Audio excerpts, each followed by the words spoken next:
Welcome all to the UnheraldedView.com's The Run A Round series. On today's fifth installment, we will be discussing the very recent postseason disappointment for the Washington Capitals Hockey Club, detailing the factors that led to their very swift postseason exit, while analyzing key roster decisions that may need to be made, and what players' stock was affected by their performance during the series. All this and more is starting now. This is The Run Around.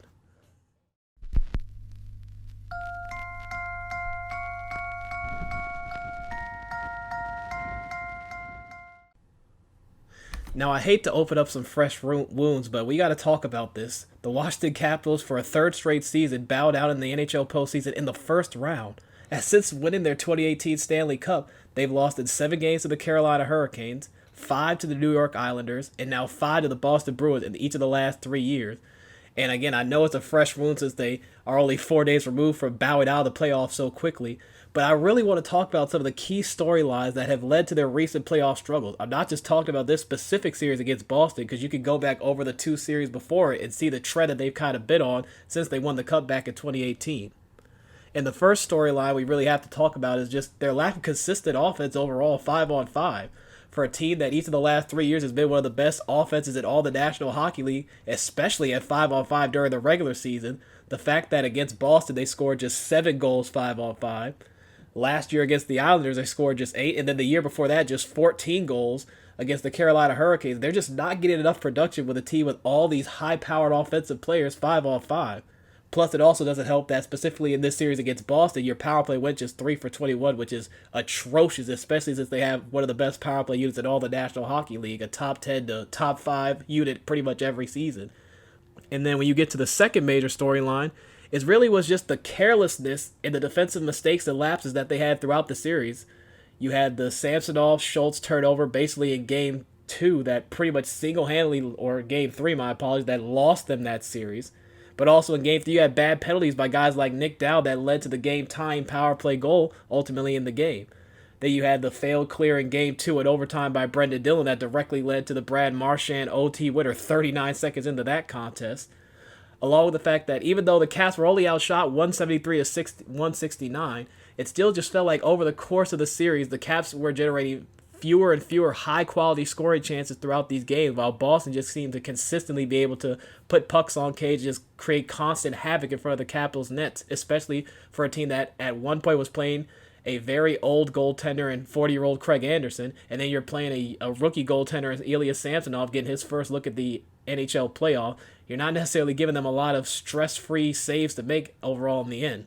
And then you take a look at it, the injuries to their center icemen I think were also key. The fact that you didn't have Lars Eller for Game 1 and the center ice position is such a big strength for the Washington Capitals because of their depth, that really hurt them, especially against a team like Boston that is very good down the middle with guys like Bergeron and Krejci. You also had Evgeny Kuznetsov because of, again, his second violation in COVID restriction. He missed the first 2 games of the series. And then obviously Nicholas Backstrom, your number 1 center, who comes in playing hurt. That's never going to help the cause. But overall, I can't necessarily say injuries were the biggest reason why the Capitals lost. And that's really what's going to help me transition into the biggest problem I have with the Caps play, because it wasn't the injuries or even the lack of 5-on-5 scoring, because sometimes that just happens. But I think my biggest problem really just had to be the lack of commitment to the playoff style of hockey that won them a cup back in 2018 that they just really haven't had since the 2018 season.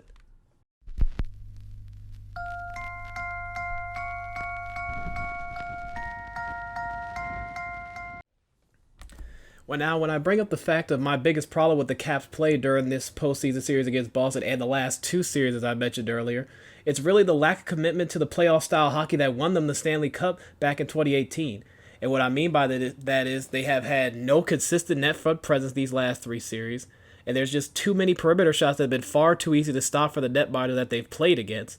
There's not enough fight in the corners or along the boards from particular players, and really just overall the team to really battle for loose pucks and gain possession. And the forecheck at many times the last 3 years has just been way too slow and ineffective, leading to easy transition opportunities for the teams they played, especially teams like Carolina and Boston, who killed them in transition offensively throughout those 2 series. You also have the power play, which for me, even during the regular season has just been far too casual for me in terms of the power play entries. And i.e., I really hate that slingshot slash drop back pass play breakout that they always seem to love to do. I don't think it's very beneficial, especially for a team that's not very fast to begin with, to pretty much start coming from the backwards all the way in after you already did so much work just to go retrieve the puck. Just makes no sense to me, but I'm not really an X's and O's guy, so someone's just going to have to explain that to me a little bit better about the effectiveness of that. And then defensively, I think they've just been far too scrambly, and they've been just really weak, and it really showed up, especially in the regular season this year, about clearing pucks, which have led to turnovers, and as we saw during the Boston series, led them to directly losing 2 of the games against Boston because of their inability to clear the puck or clear rebounds from out in front of their own net. And that helps me transition into the fact that another big problem I really had with them in terms of the commitment to playoff hockey is that in the playoffs, you need your stars to be stars. And in this series, the Capitals stars were far from that.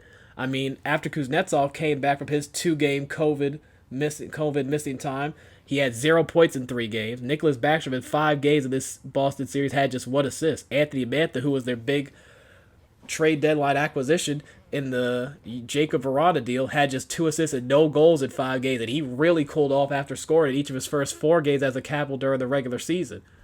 You had John Carlson, who shockingly had just 2 assists and no goals in 5 games. And Ovechkin and Oshie both combined for all of 3 goals in those 5 games, none of which came at even strength. So, I mean, you're talking about your top 6 offensive players that you're counting on providing 0 5-on-5 goals. Think about that, people. You got 0 5-on-5 goals from your top 6 offensive players in your lineup. At that point, when you look at those numbers, you're almost shocked the Capitals just didn't get swept in this series by Boston. I mean, that is insane to think about, that a team with this many star caliber players got nothing from them the whole series. Now, obviously, you have to give some credit to Boston because they did a fantastic job, I think, defensively, keeping the Capitals to the outside, as well as frustrating them. And at a lot of times, we just got to be brutally honest, they just outworked the Capitals in certain situations to create the offense that they were able to create, while denying the Capitals any chance to really get to the front of the net. But at the end of the day, it still comes down to the fact that Washington just didn't really, to me at least, show enough fight throughout the series. And maybe it's because they're an older team and they just kind of wore down as the series went along, because in Game 1, which was obviously the one game that they won, I thought they actually played pretty well, but from there on, you saw the physicality that they pride themselves on really kind of slowed down as the series went along. Guys were kind of just reaching aimlessly in the corners, poking at pucks, not really getting their bodies in there to fight for loose pucks, and really you just saw little less and less net front presence throughout the series, which means Tuukka Rask was able to basically catch a bunch of muffins, and the Capitals were basically like playing catch between pitcher and catcher, and that's never going to work in a playoff series where putting the puck on net with traffic is so key to scoring offensively in the playoffs, because it's, as we see in all sports, it's hard to score when you get to the postseason than it is in the regular season, and once again the Capitals found that out the hard way. But now, with all that being said, I guess the best way to move on to this now is kind of to talk about what is there left for the Capitals to do going into the offseason. They obviously have quite a few questions that they need to figure out, whether it's on defense, obviously Alex Ovechkin's contract they have coming up. So let's get into discussing that right now and see what I think about some of these situations.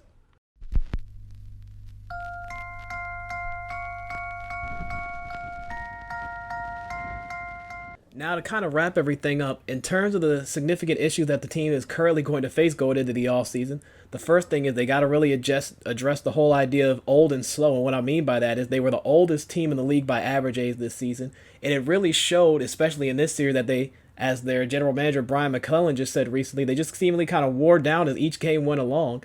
And the lack of team speed, I think, was just shockingly glaring as this series went along as well, especially for a team that relies so heavily on a physical style of play, where getting in on the forecheck and working hard and creating offense off the boards and out of the corners to create three-way passing plays. I mean, the fact that you really had no speed for guys to go retrieve the puck just really showed throughout the series, which is why their offense was less and less effective seemingly as the series went along. Now, when you think about how they could add speed to the lineup, does that mean there's going to be a new influx of productive young players coming in next season? You have highly touted prospects like Connor McMichael, Lucas Johansson, and Martin Feravari, both those guys back on defense, along with Alex Alexiev, who's going to be another young defenseman that may be very close to being ready to come over next season, although we'll have to wait and see. Along with McMichael, you have a guy like Brandon Pino that also got some NHL experience this year. Are those two young forwards ready to come into the lineup and be full-time NHLers, or do they still need time to develop? I mean, the Capitals are really up against the cap, I'm sure, as we all know, with a lot of the big contracts they have coming up. Plus, they also have to figure out what they're going to do in terms of extending Alex Ovechkin so he can stay a Capital for life. But at the end of the day, they got to find a way to get younger. I mean, because nowadays you look around the NHL, younger and faster is what's winning teams a lot of hockey games in the National Hockey League. I mean, you just look at teams like the Minnesota Wild with their team speed and how they've been able to challenge Vegas even as fast of a team as Vegas is. The Winnipeg Jets with their youth and speed overwhelming the Oilers, especially along with their good defensive play in that series. So it just really shows that the Capitals are going to need to get younger and need to get faster in order to really kind of adjust to the NHL times. I know they still want to be a team that can be big and physical and kind of push teams around, but you got to have at least a little bit of game-breaking speed to balance that off to, at the end of the day, make it a lot more difficult for teams to ultimately defend you at the end of the day. The next part has to be about the defense core, and it seems like every time we go into the offseason, there's always questions about the defense core. Well, this year, it gets no different because you got Zdeno Chara, who's one of the oldest players in the NHL. Is he going to come back or is he going to finally retire going into this offseason? Obviously, he talked about that he's going to go and speak with his family and discuss things, so the Capitals are kind of in wait-and-see mode on that. Also, it's kind of the question of, can the Capitals further upgrade their defense? Or can they get guys maybe this offseason that are better than guys like Nick Jensen and Brendan Dillon and Justin Schultz, who they had this past season, that, again, were good players, but each in their own right had their own faults that really were showcased and exploited by the Bruins during this postseason series. And then finally, does the system really work? And are they going to need some significant tweaking to their defensive system? Obviously, that falls on Coach Peter Laviolette and the coaching staff. Obviously, the system really helped the defense become far more offensively gifted this year, but at the same time, there were some clear holes they had in terms of giving up odd man rushes, guys not being in the right spots, and sometimes lack of communication defensively. So maybe we just need to think about the fact that the system that they play this year, while it is good for the regular season, is going to need some tweaking to be better, hopefully going into the postseason next year, which we hope the Capitals will make. And then obviously you have the whole Alex Ovechkin contract. I, for one, am not necessarily worried like some people may be that Ovechkin's going to leave anytime soon, whether it's go back to Russia or, God forbid, find a new team. I think it ultimately comes down to the fact that when Ovechkin comes back, which I think he will, what else can they add to make sure that they don't fall back in the standings and remain competitive as they've been able to? Because as we saw 3-4 years ago, back in 2018, people thought the Capitals were going to be on the fall off after they made all those moves, and wouldn't you know it, that year they ended up winning the Stanley Cup. Can they have another one of those type of seasons after 3 consecutive playoff failures that they've had the last 3 years? I mean, time will only tell, but certainly they got to figure out a way, especially with the cap situation that they have, to answer all these questions. And I think that's the perfect way to kind of wrap everything up. So let's get into the outro, shall we? So here we are once again as we go into the offseason thinking too many what-ifs with the Capitals. Ultimately, this series just came down to, once again, a lack of scoring 5-on-5 and just scoring overall. And for a team with the offensive talent that the Caps have, it's inexcusable and also head-scratching at the same time. Plus, the fact that this team has failed to commit to the playoff style of hockey necessary to win a cup, I mean, is just mind-boggling in my opinion. Plus, with an older roster now needing an influx of youth and speed, the question becomes, how do they add these components? Meaning that they may need to dip into their prospect pool to see which ones are ready to play at the NHL level next season. But hopefully they can bounce back. But how many chances can we continue to give this team before we unfortunately accept them for who they are? Even though they have irritated me and disappointed me since winning the 2018 Stanley Cup, I still have faith in them. Call it blind fandom or not, the Caps still on paper have enough to again compete for a championship. They just have to learn from their own recent failings while getting out of their own way. But thank you all again for watching and listening. This has been installment 5 of the Run Around series.